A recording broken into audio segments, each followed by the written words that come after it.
And we're back with Pro Wrestling Talk Radio. Jay on the line with David, Charlie, and Stu. Okay, we're going to start off our preview of the Royal Rumble with Daniel Bryan defending his World Heavyweight Championship in a triple threat steel cage match versus Mark Henry and The Big Show. Now, this match was only made a few days ago, and we've yet to see the final sell, which is to come this Friday on SmackDown. But there has been a lot happening between these three guys recently. So, Stu, first, and then we'll go around the table. What are your thoughts on what has happened, and what should happen at the Royal Rumble with this match? Yeah, modifiers, bro. I'm gonna say, well, I mean, now that Daniel Bryan's character has sort of picked it up, I mean, but before I thought that they gave him the championship at the worst possible time. I didn't see what they could possibly do that can make this guy interesting again, and then they turned him heel, and I didn't like that at all. But now that just the thought of turning Daniel Bryan heel, I thought that he could have had another run as a face. But now, in retrospect, hindsight being 2020, I see that really, the guy is probably what he needed, because the guy just could not get any traction. He couldn't get any interesting material written for him as a face, which seems to be the problem for a lot of guys in the WWE, to be fair. But it seems like he's really picking it up. He's really embracing his character, and he's portraying a very, very effective heel right now. Like a sort of a cowardly heel maybe, but for the most part, very effective. He's getting over with the crowd, and best of all, he's going to work with Big Show and Mark Henry, and hopefully make them look like they can work together. So, I mean, I don't know how he's going to do it. I mean, we've always qualified Daniel Bryan, whatever you may call him, as one of those guys that could take a paper bag into the ring and have a 5-star match with it. So you have two pretty big-ass paper bags in Big Show and Mark Henry, so we'll have to see what happens. I'm looking forward to seeing what kind of stuff the American Dragon can do. Daniel Bryan is still an indie midget, but I like this indie midget. Always have, always will. Was really questioning whether or not he was going to remain babyface, because that would have been just bad writing. But I'm liking where he's going. SmackDown, the only show that actually makes me happy in the WWE today, and he does a great job all the time. I'm really liking how his character, he's like becoming like so obsessed with this championship. It's completely changed what what he used to be. But I like what he's doing right now. He's a lot better mic worker than a lot of people give him credit for. I didn't know he was that good. And he's been getting some good heat, even not on SmackDown. I've seen some videos of live events where they booed him out of the building. So I don't think this should be a permanent fix. I don't think he should be a permanent main eventer. But I'm liking where his character's going. And I would expect him to win the steel cage match. This is just professional wrestling in a nutshell. Not really bad writing, but, I would expect him to lose the belt, probably Elimination Chamber. But it's not going to be a great match, but well, I take that back. It should be pretty decent. It'll be interesting. But I expect Daniel Bryan to walk out with the belt. Yeah, I haven't really minded what they're doing with Daniel Bryan. The whole running over AJ thing I think that worked. As far as this match goes, I am going to expect that Daniel Bryan's going to retain. I would like to see the way it happens is like Mark Henry chucks him into the side of the cage, and he does it with such force that it breaks, like the old Stone Cold versus Vince McMahon thing from St. Valentine's Day Massacre, where the cage breaks and each kind of drops down to the floor and gets some little fluke win. I think that could work out really well and wouldn't really make it look like he actually beat two giants and would be a little more believable. But I'm saying Daniel Bryan's walking out of this match with the title. I've really enjoyed the build for this match. I remember thinking that the Big Show would be the one to turn heel, but WWE made a great decision in having Daniel Bryan be the one to turn instead. His greatest strength is his wrestling ability, and it would have been hard for him to shine with that when the two people battling for the title are two big-ass monsters. So they made the change in character to make him more than just a throwaway champion, and it's been pretty successful. I'm going to go with Daniel Bryan for the win in this one also. With the type of character that he's been playing, I can see him going the strategic route, ducking and dodging Show and Henry throughout the match, letting them destroy each other, and then picking up the scraps when all is said and done. Going to go on to our next match now. Next up, we have John Cena versus Kane.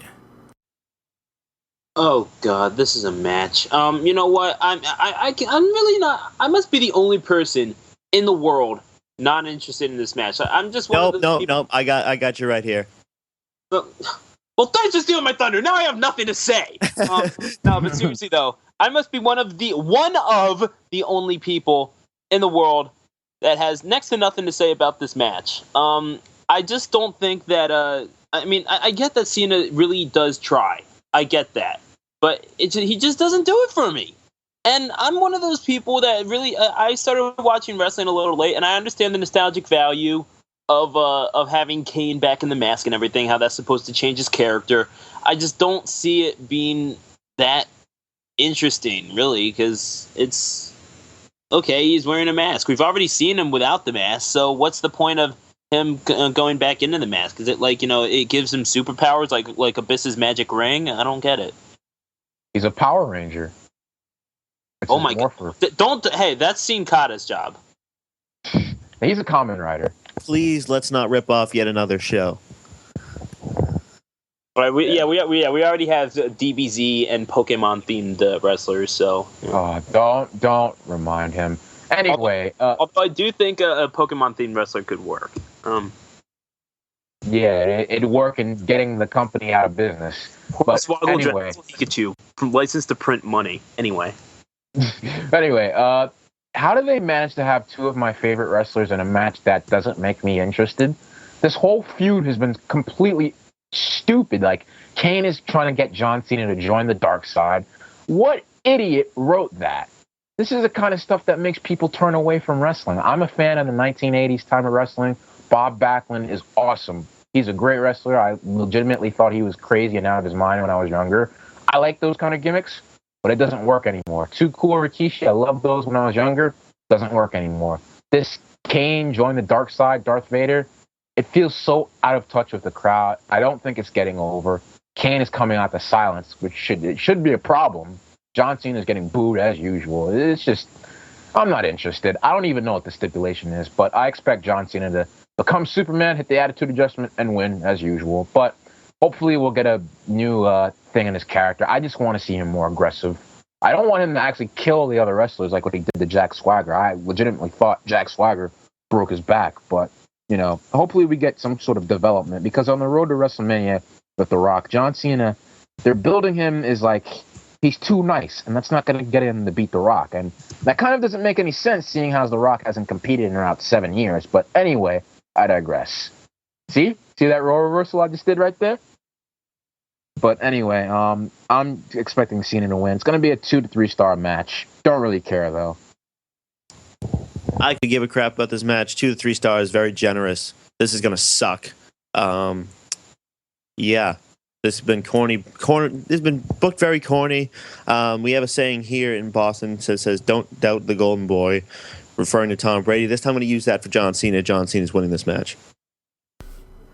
Well, I guess I'm all on my own in this one. But yeah, I was fully prepared for this to just be another regular old filler feud. Technically, it is a filler feud, but it's been anything but regular. They've run into some issues along the way. Yes, I will agree with one of my co-hosts when they said that it's been kind of corny and cheesy in some parts, but I would say overall that I've actually been enjoying this story between Kane and John Cena. Kane is basically playing the same role that he has for years in WWE, the utility guy that enhances others, but it's being done in a way that refreshes his character and also refreshes John Cena's also. I think that this match, it's less about the result and more about where John Cena goes from here. I think he could easily defeat Kane, but I want to see all of that fire that he's built up these last few weeks. I just want to see it erupt and him go on a damn rampage, maybe even to the point where he gets himself disqualified or something like that. It just has to be something other than the usual Cena we see, because they put some good work into evolving Cena's character to the point where I'm actually interested in seeing what happens next with him, and I just hope they don't go back on that. David, I believe it was you who talked about that Cena, he was too nice. Or what was that you just said about him and The Rock? Well, they're trying to build him up as too nice. The Rock is supposed to be this aura, this huge, energized, superstar, and John Cena, he's been slipping lately. He's been he's not the crowd hates him. I'm going to admit that, and he has kind of deserved it. He's been stale and corny for the past 4 years, but they're trying to build it as, he's getting his fire back. He needs that intensity if he wants to go toe to toe with The Rock. So, but so he doesn't get any credit for that though, because you said he was too nice. He's changing his character. You can't say he was too nice on Raw. I don't want him to join the dark side and hit The Rock with Force Lightning. I mean, this is absolutely ridiculous. This feud is so stupid, and I really don't care if people say I complain too much. Any moron. I mean, no, I don't even care if it's your opinion. What moron would like this feud? This is ridiculous. Oh, sorry. Yeah, you probably should have listened to what he said like 5 minutes ago before you just threw that one out there. But yeah, the thing is, I will agree that they are throwing John Cena to like the far extreme end with what they are doing with this whole dark side type thing. I can get what you're saying in that regard, but if you judge that by the character that John Cena has played over the last couple of years, they needed to go that far to show that there is a difference. There is a change coming. So when The Rock comes around, maybe they'll move him somewhere to the middle, in between what he was and what he is becoming. Kind of find like a happy medium in there somewhere. I don't think he's just gonna like rip The Rock's head off of his shoulders or something like that, or command some demons to take him to hell. But I like this change in John Cena. I think after years of people wanting to see a change in John Cena, it's finally happening right now. Don't get me wrong, I want to see John Cena get more aggressive. I'd like to see a return of the 2007 soldier gimmick, but I don't want this man to end up shooting fireballs and lasers out of his eyes. This is like one of the most ridiculous feuds I've ever seen in WWE, and I've been watching since 99, 2000 or something. Not regularly in 2000, more like 2003, but still they had some supernatural stuff going on there. One of the first feuds I remember was Kane Undertaker 2004, supernatural, but hey, it worked. This not really. It worked. Oh, listen, the payoff was crap, but the build-up was awesome. I'm a Kane mark, but it was cool when you're a little kid though. Like seeing I remember the TV cutout, and they went to like commercial break, and when the Undertaker came back and lightning was striking the ring, and that was cool. All I want in this match is that the AA sends Kane to wherever the hell he was before he came back. That mask is pretty bad. It does look like someone's. Kane's pretty bad. He's not that bad. He's a good wrestler. It looks like the thing that it looks like part of what that thing Hannibal Lecter wore in the Silence of the Lambs movies. Like, I don't know, it's kind of what it reminds me of. But either way, I mean, why do we have to have Kane? I know that I'm kind of going off on a tangent here, but why do we have to have Kane build up this hatred in John Cena? Exactly. I mean, exactly. Why not just have The Rock do it, or is he off making movies about what him? What I want to know is, what is Kane going to get out of this? What is Kane going to get out of John Cena joining the dark side and embracing the hate? There's no if Kane is this powerful. We advance Cena's character and Kane goes away knowing that he did something for the company? Oh, yeah, that's about all he's going to get, yeah. In kayfabe terms, well, what are you going to get out of this? The only way I can see this paying off is if he pisses off John Cena so much. He only does it so he can beat The Rock. Maybe he just doesn't like The Rock and he likes John Cena. He just wants him to get rougher. That's the only way this is going to work. Basically, the situation is Kane is one of those sick and twisted individuals that they just do stuff for the hell of it. Like, they say, okay, Cena, maybe Kane is like, you're talking in kayfabe terms, Kane is like this dark and sadistic type person. He doesn't want any light to be brought to the world at all, and he sees that John Cena makes people happy, so he wants to take that happiness away from people and make John Cena this evil individual. Maybe that's it.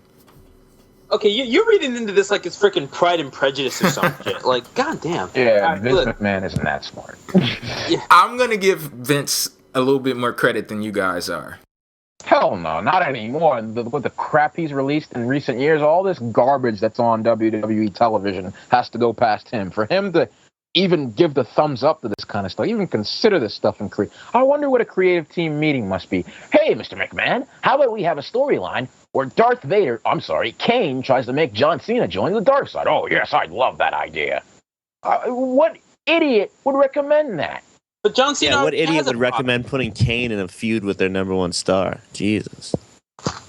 Or I mean, listen, I don't think that WWE has the most bright minds to begin with. I mean, let's just go back to 1990. No wonder they got fired. No. Here's the thing. Let's just go back to 1990 for a second. I'm pretty sure that it's always been like that. Let's just look at the stupidest thing you could possibly say in a creative meeting. Okay, so we've pretty much exhausted every single ethnic stereotype gimmick that we possibly can do. So what else can we do? Oh, I got it. How about our Survivor Series is coming up? Why don't we have a wrestler? But get this, he's dead. And that winds up being a 21-year-long gimmick for and the greatest gimmick of all time. Even better than Stone Cold's gimmick. I mean, but let's say, like, you have to admit, just on paper, that is the most stupid goddamn thing you could possibly do.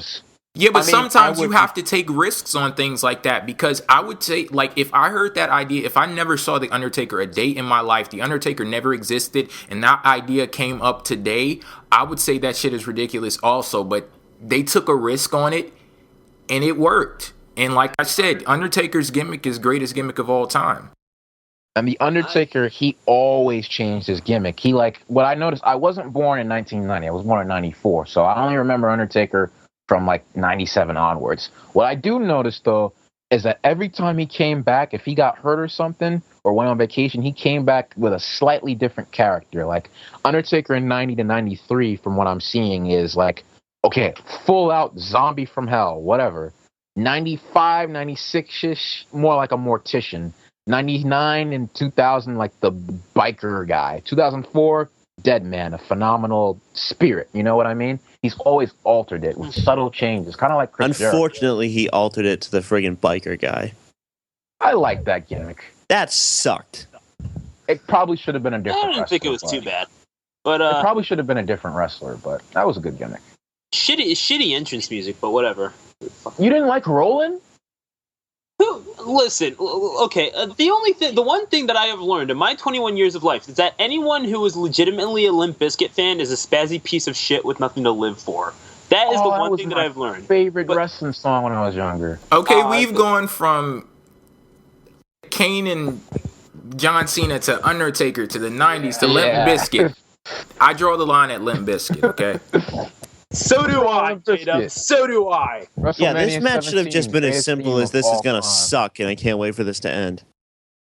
Okay, let's move on to the last match before the pay-per-view's namesake, the WWE Championship match. CM Punk versus CM Punk versus Dolph Ziggler, with John Laurinaitis as a special guest referee.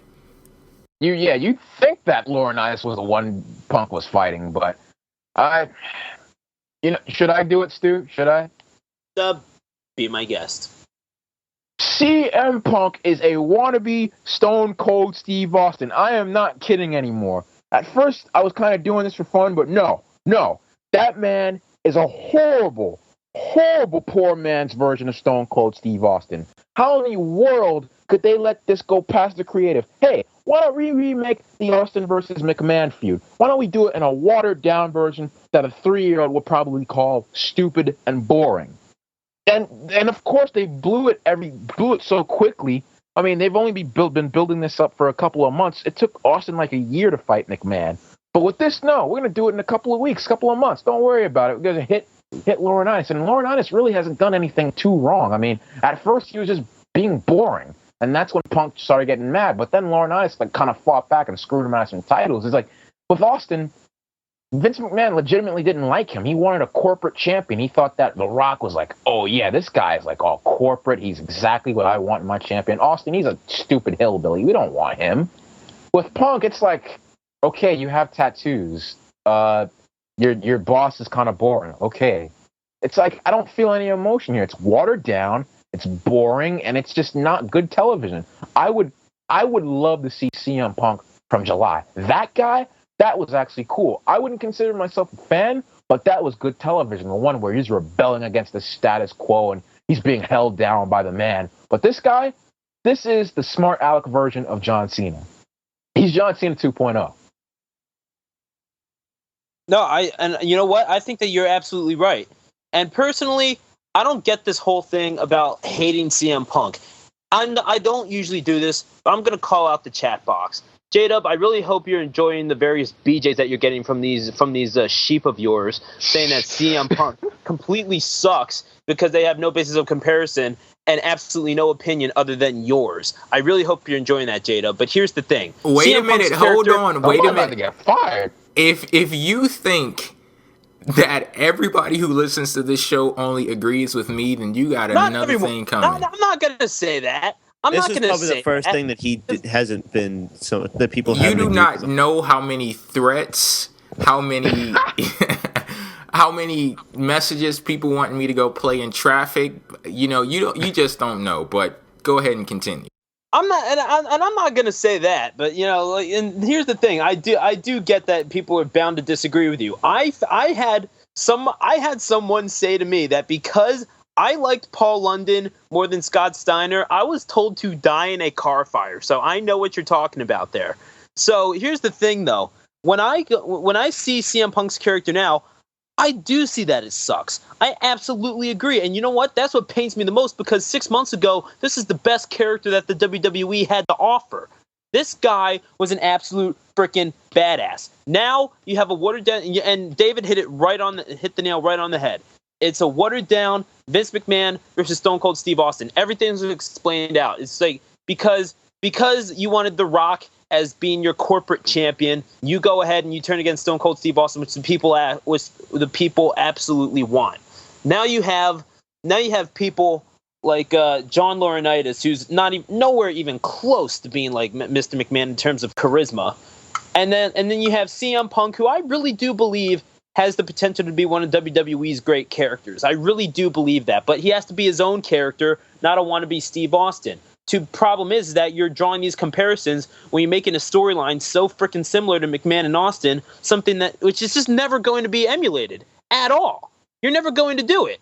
So what you do is you have to create something entirely your own, and this is where I have the problem.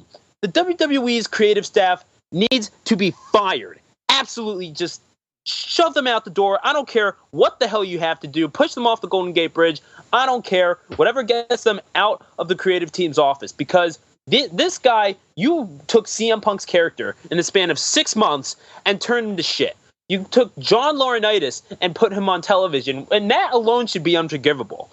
The thing is that when you have CM Punk, John Laurinaitis, you can make that interesting. But the thing is that this storyline is so freaking pretentious in everything that it does, assuming that CM Punk is being hated because he's there to be hated. I don't know, and John Laurinaitis doesn't like him because he doesn't like him. He doesn't champion anyone else as a champion. He just wants Dolph Ziggler to be the champion because he wants CM Punk not to be champion because there is no rhyme, no reason behind it. And quite frankly, the WWE creatives, this is a prime example of WWE creatives' laziness. And this is supposed to be a go-away show, a go-home. Get me excited for the pay-per-views. How are these people putting on boring, lazy matches? If I'm going to make money off of a pay-per-view, I guarantee matches aren't supposed to be the main build-up. I mean, that's true, but if I'm going to have some of these matches out there, these dudes look so lazy out there before the pay-per-view. Punk, come on, man. Act like you want me to make you some... Act like you want my money, man. They took a guy, and hell has just frozen over. But you know what?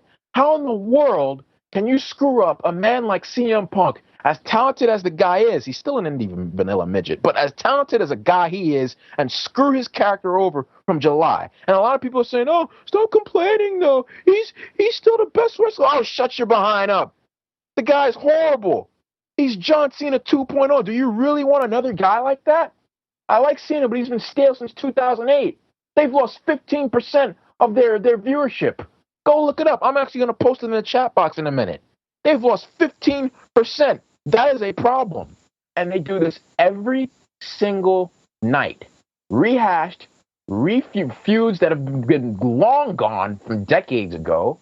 Feuds that keep getting dropped. Anonymous GM, Nexus Higher Power. You remember when David Otunga was about to blackmail Wade Barrett, saying that why don't we tell people why we buried Undertaker alive and helped Kane? Oh, yeah, that's right. We didn't mention it. Yeah, don't worry about it. People are stupid. They're not going to remember.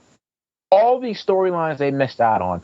It's not how in the world could they be surprised they're losing viewers? I will never know. Charlie, you want to jump in?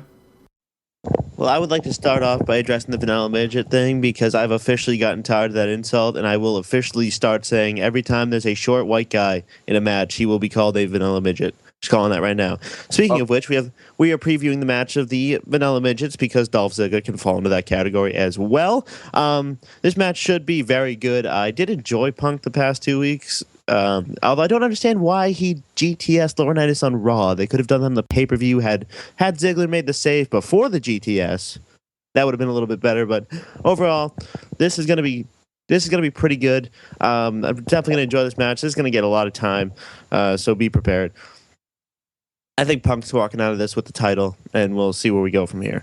I will agree with Stu in saying that this feud between John Laurinaitis and CM Punk is pretentious because it's kind of like they want us to subconsciously think about Stone Cold versus Vince McMahon, and they want us to say, oh, hey, this is kind of like that, so everybody loved that, so that means we're going to love this also. And I don't really see that, but I will say for what they are, for what CM Punk and John Laurinaitis are, for what they provide, they have pulled me into this feud these last 2 weeks. I will agree with Charlie in saying that CM Punk has been, pretty good these last 2 weeks. John Laurinaitis, he's finally starting to show some fire in his character. He's starting to show a little bit of personality. But, 2 weeks versus how many months that they've been building this thing. So I do have problems with this thing, but judging by what's going on right now in the last sell that they did give for the Royal Rumble, I kind of enjoyed it. Well, I can't say I kind of enjoyed it. I really enjoyed it because the last moment on Monday Night Raw was Dolph Ziggler standing over CM Punk with the announcers wondering if this guy is going to be the new WWE champion. And earlier on in the night, what I said when I talked about that one line that Dolph Ziggler gave, he said, you shouldn't be worried about John Laurinaitis. You should be worried about me. I absolutely love that. If you guys have been listening to the show these last couple of weeks, you would know that that's like been my biggest issue with this thing, how Dolph Ziggler was a part of the background instead of the forefront, being a featured player in this feud, his feud where he's challenging for the WWE Championship. So I was glad to see that happen on Monday Night Raw. So all in all, I am satisfied with the final sell of this match, but I will say, yeah, I do have problems with John Laurinaitis and CM Punk, and it's partly because of both people involved in the feud, and WWE creative team, they do have, they do share some responsibility in what's going on. Do you guys have anything more to say about this match? Like, what do you see the outcome being in this match? I see. You know what? It's too obvious Laurinaitis. I was about to say Laurinaitis. It's too obvious Laurinaitis is going to screw Punk. He's probably not going to do anything. Punk's going to keep his title. You would think that CM Punk was actually fighting Laurinaitis or just somebody else, but Dolph Ziggler is going to look like a champ in this. I have no doubt this is going to be a really good match. It's just a shame that the build-up was really bad, but, we're going to get a good match. CM Punk is going to retain his championship. God help us all, because if he does that, that means we're going to get a match from Laurinaitis and Punk at Elimination Chamber, more than likely, and that means he's going in to Mania as champion. I don't know if I'm going to make it, but I'm going to try. Here's the thing, though. I mean, I really don't think that I just don't feel any interest. There's usually at least some sort of a matter of anticipation, except for when it's too just terribly predictable. I just feel like I'm getting that this is going to be too terribly predictable. Laurinaitis is going to try to screw Punk. And Dolph Ziggler is going to have a good showing in the ring, I'm sure. I'm sure that Punk and Ziggler are going to try to put on a match worthy of pay-per-view, given the allotted time. But, they're going to have some big, stupid-ass finish. Laurinaitis is going to try to screw over Punk, and it's not going to happen. Something's going to go wrong, or, I don't know, something or other, or who really cares, and Punk wins. That's what's going to happen, okay? It's just going to be... I don't know. I'm depressed now. I've been depressed with this company since 2009. Oh, when you started hating CM Punk? Okay. what I will say about this feud with CM Punk and John Laurinaitis, I do wonder why, out of all of the options that WWE had, like they actually had CM Punk in the ring standing face to face with Triple H, Vince McMahon himself. He was a part of the whole Austin versus McMahon. Hell, he was a McMahon in Austin versus McMahon.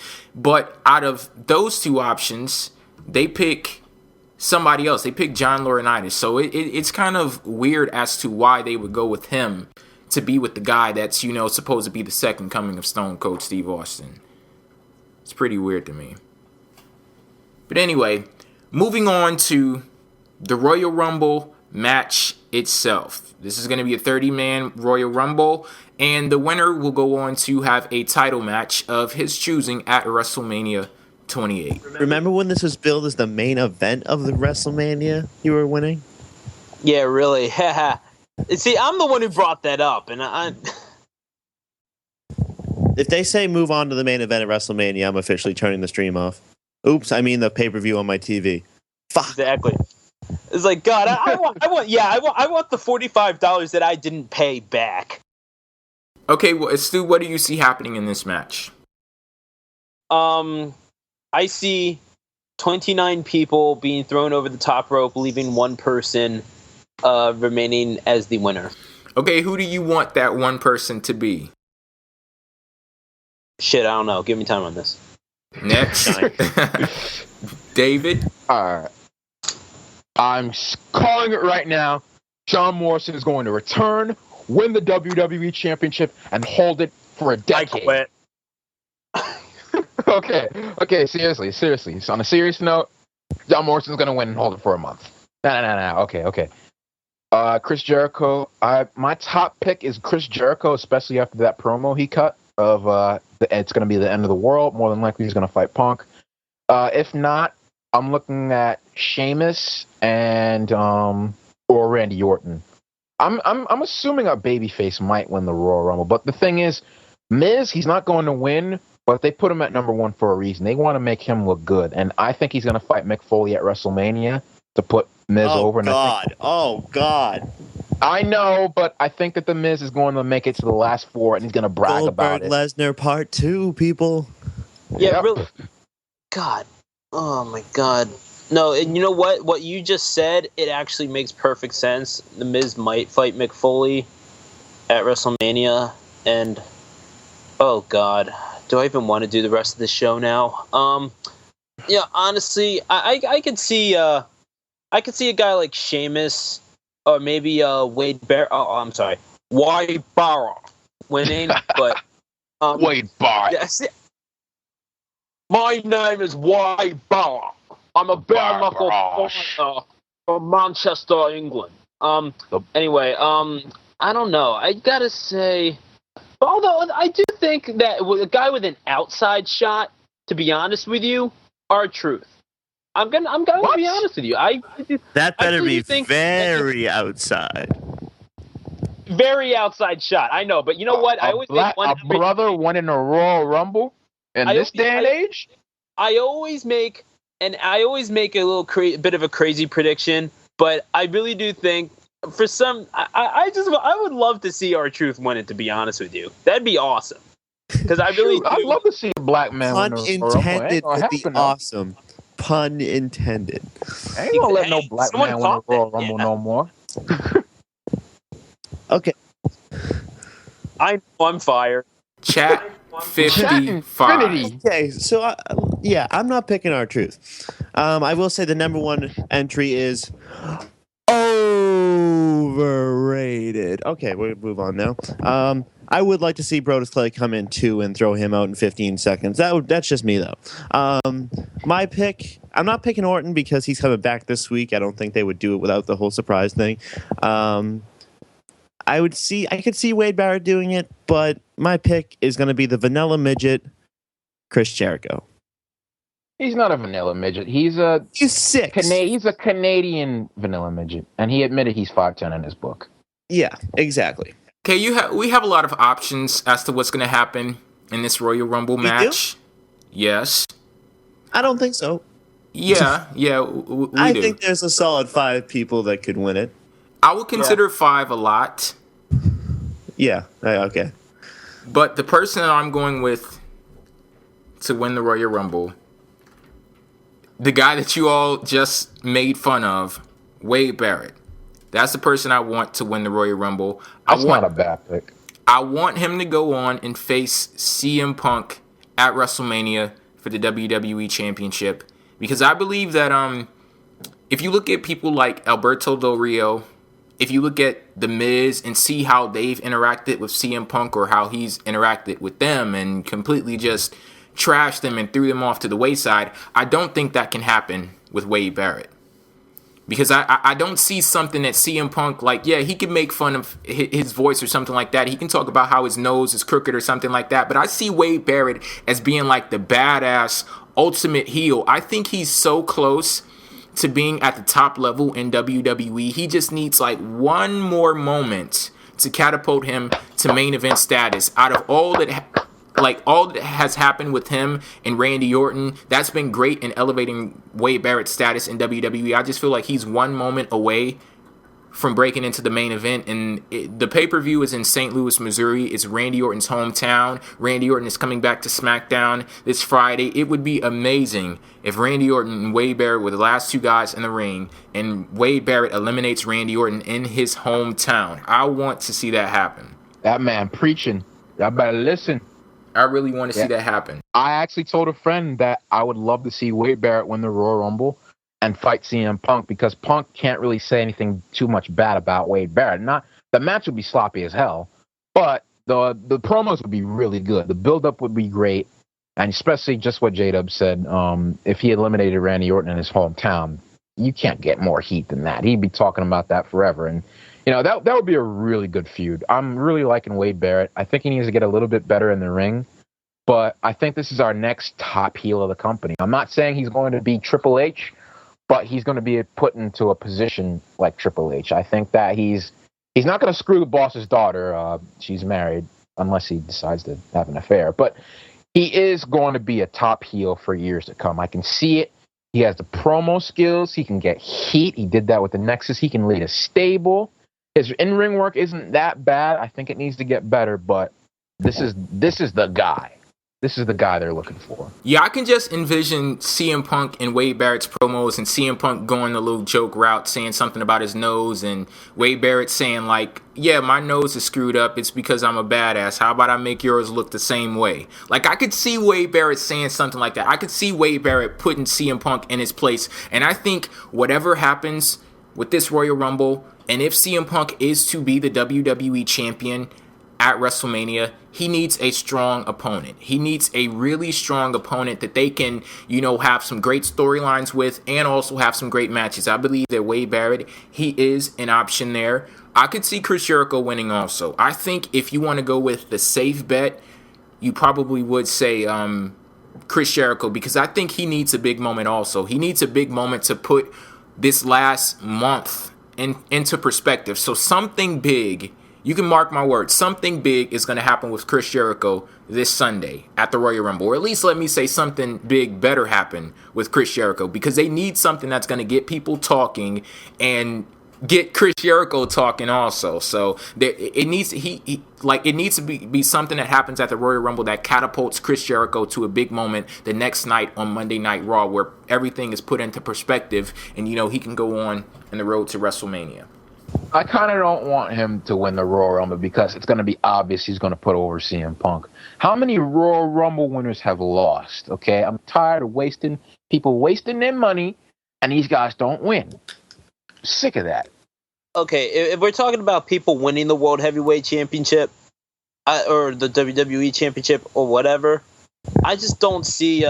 And this is my main problem with the WWE is that so much changes in a year that you have no idea what goes on if you just watch the WrestleMania separately. I mean, like, you say that you're sitting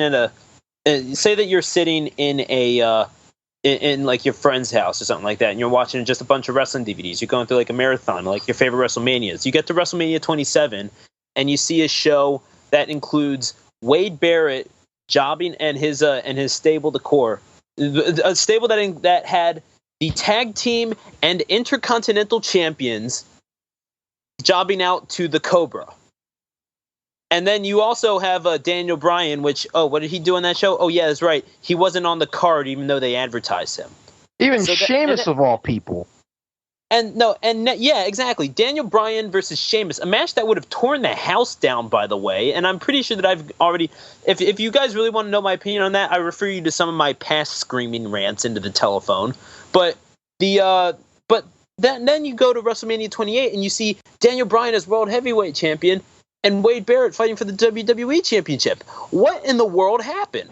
Like, that's the thing. I think that WWE sometimes takes things too fast, never lets us get emotionally invested enough in stuff, and I just don't see it being that good, to be honest with you. I mean, I just can't take a Wade Barrett Championship match seriously at this point. It's going to take a little more than a year for me to forget that you guys lost to a bunch of characters that you selected using the random character select from WWF No Mercy. Oh, I gotta give a shout out. Wargriff hit the nail on the head. He said WrestleMania 27 was a promo for WrestleMania 28. That top notch, man. I'm clapping for you. Yeah, Totally but if I'm being with that. completely honest on the Wade Barrett thing, I've already forgotten that he had that match at the last WrestleMania. Like, I didn't even know what the hell you were... WWE has as well. I didn't even know what the hell you were talking about, Stu. I had to remember, like, wait a minute. Okay, yeah, Wade Barrett was involved in, but I think... He yells about it every week, about how they jobbed to the Cobra in 90 seconds. And then they jobbed the next night. The Rock and Cena beat the crap out of them, and they broke up the same week. I think with all that Wade Barrett has done, the rise that he's been on in WWE, it's been absolutely amazing. And I would like to see it culminate with the WWE Championship match at WrestleMania 28. I'm laying down the gauntlet right now. I am so high on Wade Barrett that I say these are the absolute only two options for me with Wade Barrett at WrestleMania 28. Either in the WWE Championship match or facing The Undertaker. Honestly, if he is facing The Undertaker, and God help me if The Undertaker comes back, because I know that I'll be bitching about how his old ass should have retired 5 years ago. Stop hating. No, I'm not hating. I'm being honest. All right, like, I don't hate. Like, if I were hating on The Undertaker, this is what it would sound like. I hate The Undertaker, and that would be it. But no, I have my reasons. Anyhow, if it is Wade Barrett versus The Undertaker, that I could see, because then you really are building for the future, and you have to have Wade Barrett win that match. What? I firmly believe that. Wait a minute. Hold on. We can get into a discussion about that after I officially put an end to the Royal Rumble preview. So, what do you guys think about the Royal Rumble as a whole? What are you expecting from this show as a whole? Crappy card, good quality matches though. Dolph Ziggler versus CM Punk is going to be the best match of the night. We're going to have some really cool surprises in the Royal Rumble. I would bet we might see Bret Hart in the Royal Rumble match. I'm probably going to go down with that. Obviously not going to win, but maybe even RV. No, RVD's contract expires in March. But yeah, we're gonna get our surprises, typical surprises. But I think the Royal Rumble match, it's going to be decent, but we've seen better. I'd say it's going to be a card that I'm going to say that this show is going to over-deliver. Say what you want about WWE's just absolutely batshit retarded build-up, but I got to say they do know how to put on a show. The Royal Rumble is going to be entertaining, as it always is. Yeah, I'm going to say that we have one great match. The other two matches prior to the Royal Rumble are probably not going to be great at all. One of them's going to suck really bad, and the World Heavyweight title match should be okay. Royal Rumble's always fun. Definitely one of my favorite things to happen in the year of WWE. Glad they put it back to 30 people. Should be a pretty exciting match. It always is. So I'm looking forward to it, but, it's basically the Royal Rumble that's bringing me in, and it's certainly not the craptascular thing that will be John Cena versus Kane.